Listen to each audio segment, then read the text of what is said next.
Come on.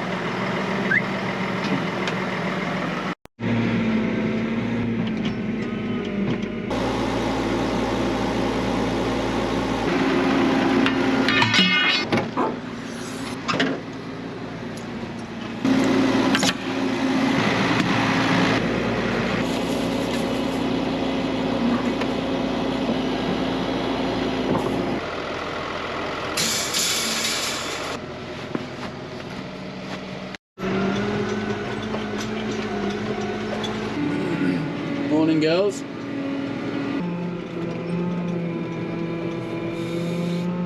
Right, yeah, good morning everyone. How are we going today? We just come out here. I've got a bit of fencing gear and I've come out to fix this sort of little floodgate here. One of many to fix, but this paddock here, this is where the rams are, the stud rams. So I want to try and keep them in here because if they get out they could cause a bit of hassle. So just come out to fix it. It shouldn't take too long. I'm just going to run a wire along the top there, and then I've got a bit of netting. I think that's going to be the best thing to do, because this doesn't flood. This hardly ever floods. It's only this year because it's been so wet that we've had that much water come through here. So I'm just going to run a bit of netting along there and see how it goes. My thinking with the netting, as opposed to like hinge joint, the square stuff, is that big sticks, if big sticks come down, they won't less likely to get caught in this netting stuff. Whereas the hinge joint, because they're a bigger hole, big sticks get caught in there, and then that's what rips the fence. But hopefully the netting will just sort of let it up and down. It'll catch all the small stuff, obviously, but not the big sticks are what causes the trouble, I think. So we'll try that. I got a bit of mesh too to probably put in the water there, but I forgot there was already a bit of mesh still here. So we'll try that.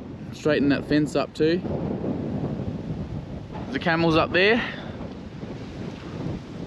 having a look what's going on.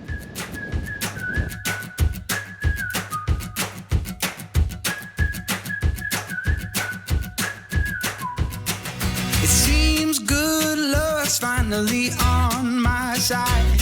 She pulls the sheets off of me every night. Whispers my name, tells the sun to rise.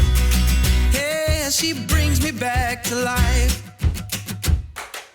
I got you, honey, and you got me. I got all I could ever need. It's like you walked out of my wildest dreams. Yeah, I got you. Now the question is, who's going in there to put the tyre on that top wire there? Nah, I should be able to reach across there. I can get in there. It's fairly deep in the middle there, but I'll go here and I should be able to reach enough across. And needs a couple of tyres because we don't want to put too many on there, because if a big stick or something does get caught there, we just want the fence to let go, and then it'll swing around there, sort of like this one's done. A little bit, so a little bit less messy, hopefully. We just only put a couple on there. Get a bit of wooden tie here, just so the sheep don't want to push under there, and that'll be fine, I think. Before I load all the stuff into the bucket, I've just come up to this gateway here, and as you can see, someone has been making holes there in the gateway. All gateways. We're gonna have a massive problem with wombats here, but when they do dig holes, they're always in a really painful spot, like in a gateway, or along a fence line, or in a hay paddock. Just going to try and smooth this out a little bit. Chances are they'll probably dig it up again. He might have moved on by now. They might not be living in here. Which I don't think there's anyone living in that one by the look of it. There's no tracks. That one is not so painful because it's not in the road, but I've got to strand this wire up too by the look of it. I got all I could ever need. It's like you walked out of my wildest dreams. Yeah, I got you, honey, and you got Still pretty wet in this paddock. This is the paddock I sprayed a while ago to that's going into pasture, but it's just been way too wet to be able to sow, as every other paddock has been this year. Just got to try and keep that weed burden down, not letting any of them go to head. That's what'll cause problems then. Just got the barbed wire now. I'm just going back to finish this little job and strain up this other fence. Then we might go down and have a quick look at the lucerne. because we'll have to put a bit of fertilizer on it, a bit of MO Super. So I'm just going to put this steel post in just here actually. I decided just to so I can tie it at the bottom there, and so sheep are even less likely to push under it. I'll just tie it with real light wire so that, you know, as the water comes through and pushes it, it'll just let go of the bottom of the post. So we'll do that. I think the day is getting worse and worse, windier and windier.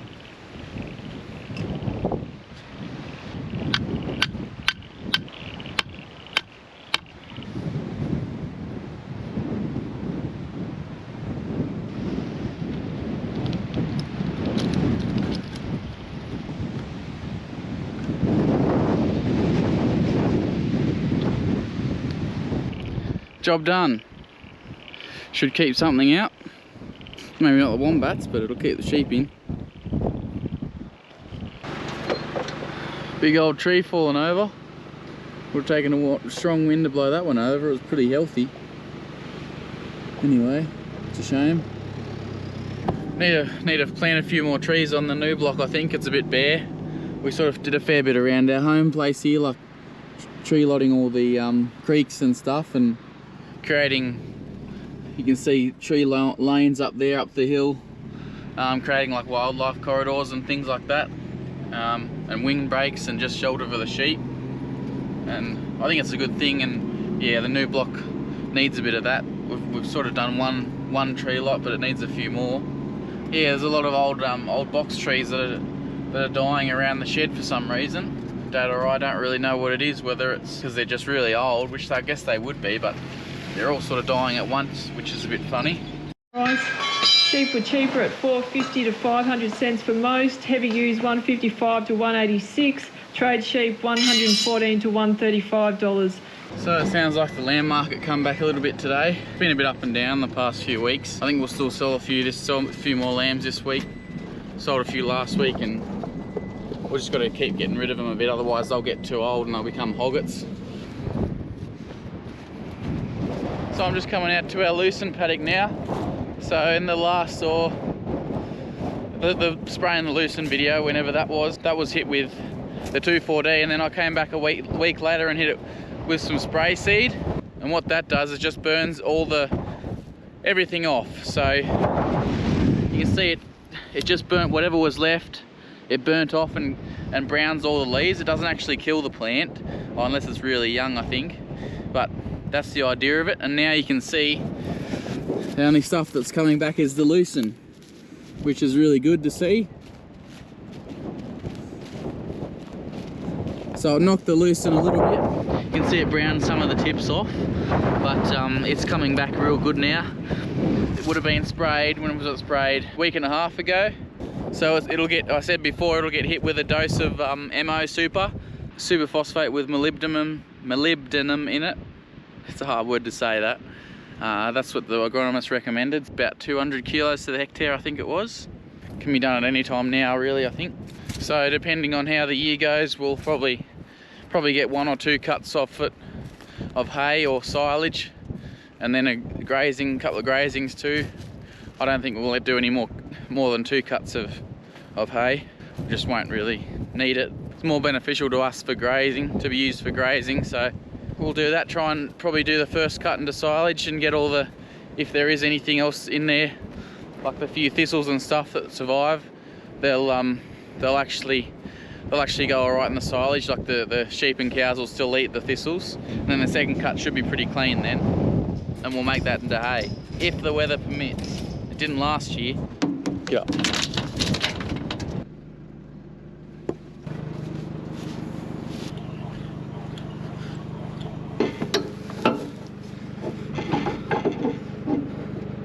So I've just come up to get the John Deere mower. Tomorrow I think it's meant to be raining, so I'll probably change all the oils in this and get it ready, grease everything up.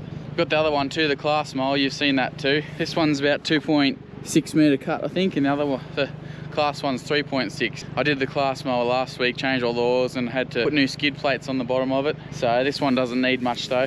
Yeah, we'll just change the gearbox and bed oil and stuff. Just come up to get it out of this shed before it gets too wet. To get in here, I just put the equipment in this shed so it's not on the road at home. Alright, so next day now.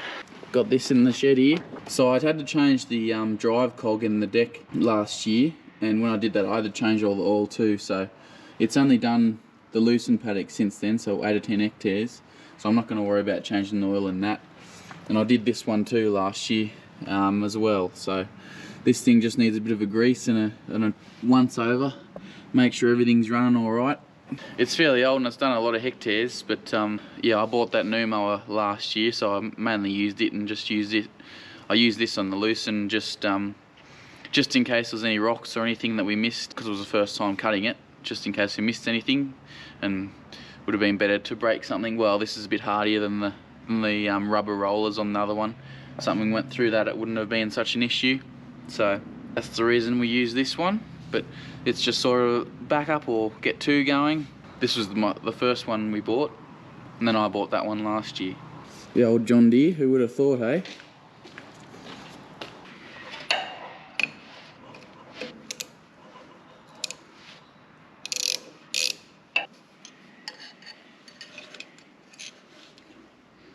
Oh, we will have to change that. It's gone milky, which means there's probably moisture that's got in there. Jesus, that's tight.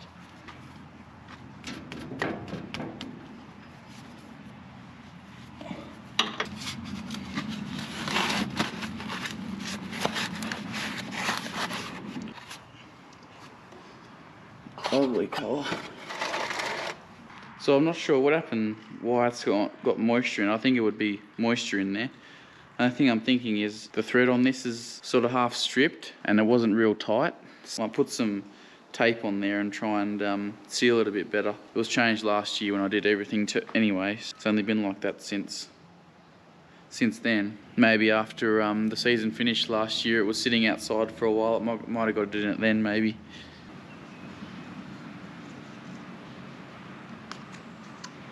Try that.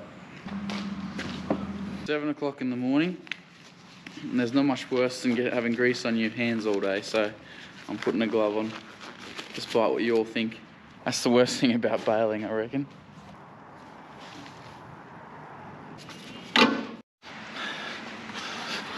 Alrighty, that plug back in.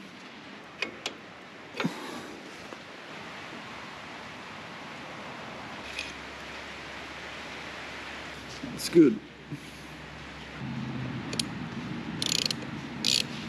So both the mowers, I've got mower conditioners, which means that the crop gets cut by these blades and then it goes through a conditioner and it conditions the hay, which means it crimps it and it speeds up drying time and causes less bleaching and of the nutrients and colour of the hay.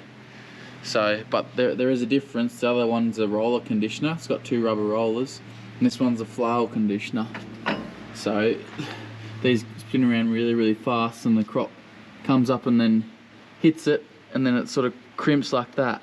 And that's how it crimps it on this one.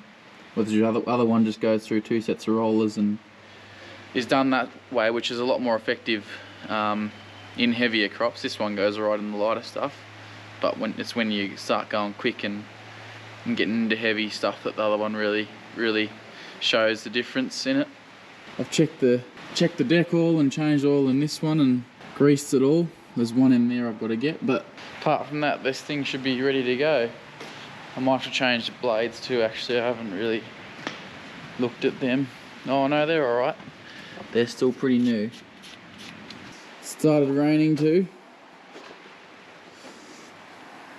Anyway guys, I think I'm going to finish that video off. Hope you enjoyed that one. A few different things going on, so sort of trying to get all this hay gear ready now while I've got the time in case it stops raining. But I hope you enjoyed that, and with that we'll catch you in the next one. Alrighty, see ya, bye. I got you.